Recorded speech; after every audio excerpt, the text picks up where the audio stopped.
لال رنگ کا ہو گیا۔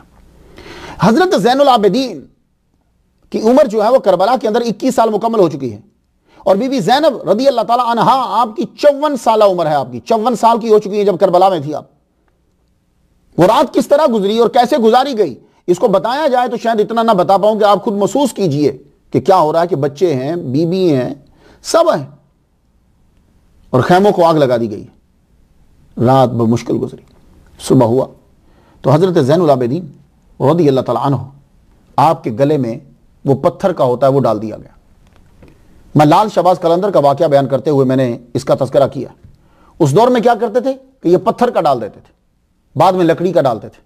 وہ پتھر کا ڈالنے کا یہ ہوتا تھا کہ سر جھکا رہتا تھا، سر جو وہ ایک اس کا اپنا وزن ہوتا تھا، سر جھکا رہتا تھا، اور ہاتھوں میں بیڑی اور پاؤں میں بھی زنجیریں ڈال دی گئی۔ اس کے بعد امام حسین رضی اللہ تعالیٰ عنہ کا سر انور نیزے کے اوپر سب سے آگے، اور 14 سر نیزے کے اوپر چڑھ، سر آگے ہیں۔ اس کے بعد حضرت امام زین العابدین پابائے زنجیریں، پیچھے جو ہیں وہ بیبیوں کو اونٹوں کے اوپر جو ہے وہ بٹھا دیا، ننگی کمر، یعنی اس کے اوپر کجاوا نہیں ہے، اور سروں سے دوپٹے بھی جو ہیں وہ اتار لیے گئے، لوگوں کو روب بٹھانے کے لیے اور لوگوں کو بتلانے کے لیے کہ دیکھو کہ ہمارے مخالفوں کا حال کیا ہے، یہ ہیں وہ نیک لوگ۔ کیونکہ ان لوگوں کی روحانی اثر لوگوں کی ذہن میں تھا، اذہان کے اندر یہ تھا کہ یہ نبی کی اولاد ہے، نبی کی بیٹی کے بچے ہیں یہ۔ تو اس زور کو ختم کرنے کے لیے اکثر لوگ کیا کرتے ہیں، پھر وہ جھوٹی کرامتیں بنایا کرتے ہیں، وہ پھر لوگوں کو بتاتے ہیں کہ دیکھو تم لوگ ان کو بڑے متبرک سمجھتے ہو، تو یہ دیکھو اگر یہ متبرک ہوتے تو یہ حال ہوتا۔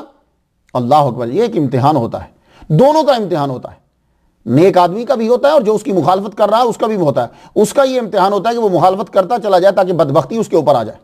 میں جانتا ہوں کہ سید شاہ تراب الحق صاحب ایک دفعہ نہ آئے، کچھ پرابلم پڑ گئی تو لوگوں نے کرامت بنا دی، جبکہ ان کا ویزا جو ہے وہ بعد میں لگ گیا۔ میں نے ان کا ویزا خود دیکھا، کہنے لگے کرامت ہے ہماری کہ ان کا ویزا نہیں لگا۔ اب ایک سید زادے کے برابر میں کرامت کا اظہار کیا جا رہا ہے۔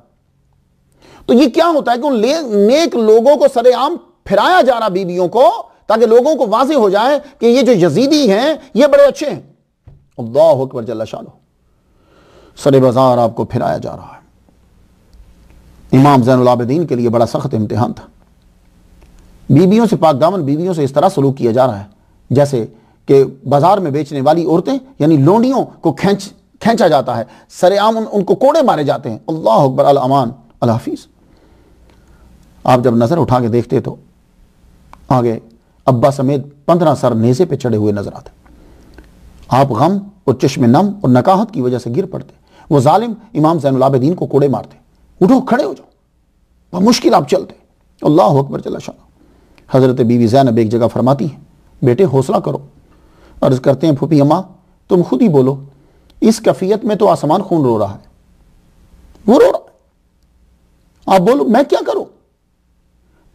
یہ 15 سر جو نیزے کے اوپر تھے اور یہ سروں کو کاٹ کے جو پھرایا جا رہا تھا، یہ کیا تھا؟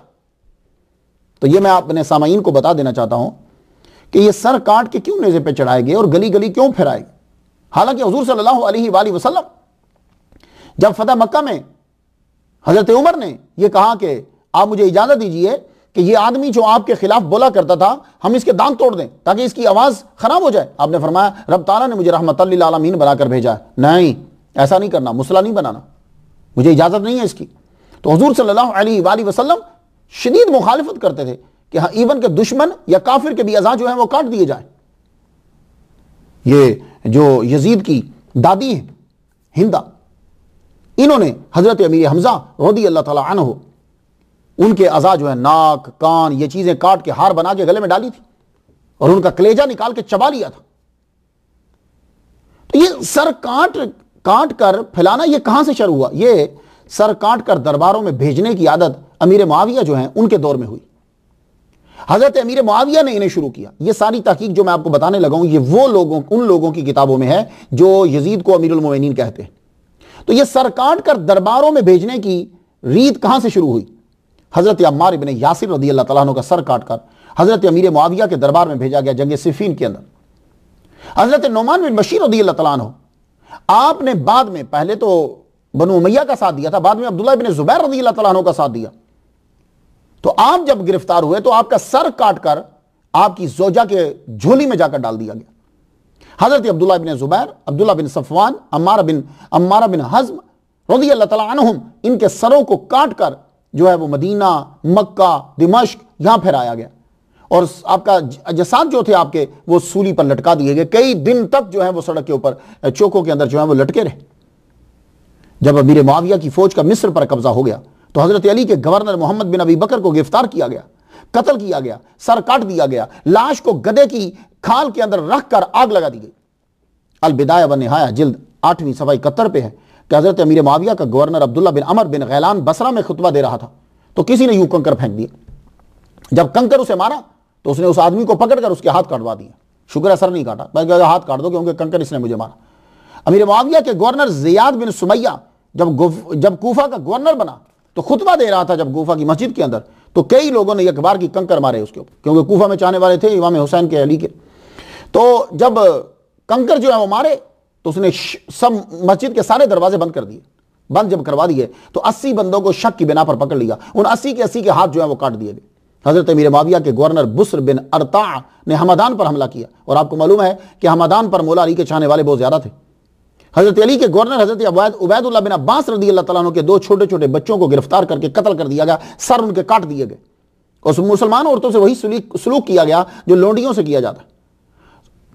امیر معاویہ اور یزید کی فوج کو سر کاٹنے، ہاتھ کاٹنے اور سر بازار پھیرانے کی فوجی تربیت یہ دی جاتی تھی۔ اب آپ کی سمجھ میں آ گیا، کیونکہ اکثر لوگ پوچھتے ہیں کہ ہم جب امیر معاویہ کا دور دیکھتے ہیں، پہلے دور میں تو نہیں، اس دور کے اندر سر بھی کٹ رہے ہیں، گلیوں میں پھرائے جا رہے ہیں، بازاروں میں پھرائے جائیں، کیا تو یہ فوجی ٹریننگ دی جاتی تھی ان کو، تو سروں کو جب پھرایا جاتا تھا تو ہیبت لوگوں کے من میں اور بیٹھ جاتی تھی۔ آج بھی آپ دیکھ لیجئے، آپ سعودی عرب میں اگر جائیں تو سعودی عرب میں کیا ہوتا ہے کہ جب کسی کو سزا دی جاتی ہے تو جمعہ کے دن وہ قاضی فیصلہ دیتا ہے اور لوگوں کے سامنے اس کی گردن کو کاٹ دیا جاتا ہے، وہ جب گردن کٹتی ہے تو لوگوں کے من میں ہیبت بیٹھ جاتی ہے۔ تو یہ بنو امیہ کی فوج جو ہے وہ یہ کیا کرتی تھی۔ کربلا میں بھی یزید کی فوج نے وہی حرکت کی، امام حسین علیہ السلام کی فیملی کے سر کاٹے اور نیزے پر چڑھا دیے۔ یہ قافلہ کربلا سے کوفہ آج کے دور میں 81.7 کلومیٹرز کا سفر کر کے کوفہ ٹھہرایا گیا۔ یہ تو مولا علی کا مرکز تھا کوفہ، یہاں دانستہ ٹھہرایا گیا، بلکہ بازاروں کے اندر جو ہے وہ پھیرایا گیا، کیونکہ مولا علی نے اس کو دارالحکومت، دارالخلافہ بنایا تھا اپنا، گلیوں میں پھیرایا گیا۔ دیکھو وہی بات، یعنی دبدبہ بٹھانے کے لیے، اگر کسی کے ذہن میں روحانیت کا اثر بھی ہے تو وہ بھی ختم کر دو، کیونکہ لوگ ان کو روحانیت کا مرکز سمجھتے تھے۔ یہ دیکھو، تم سمجھتے ہو کہ یزید میں روحانیت نہیں ہے، یہ تو روحانی لوگ ہیں نا، ان کا حال دیکھ لو، یہ دیکھو لوگ گلیوں میں پھرائے جا رہے ہیں، تو لوگ جو ہیں وہ ان کو کھجوریں دے رہے ہیں۔ تو بی بی زینب نے فرمایا ہمیں تمہاری خیرات کی ضرورت نہیں ہے کوفیوں۔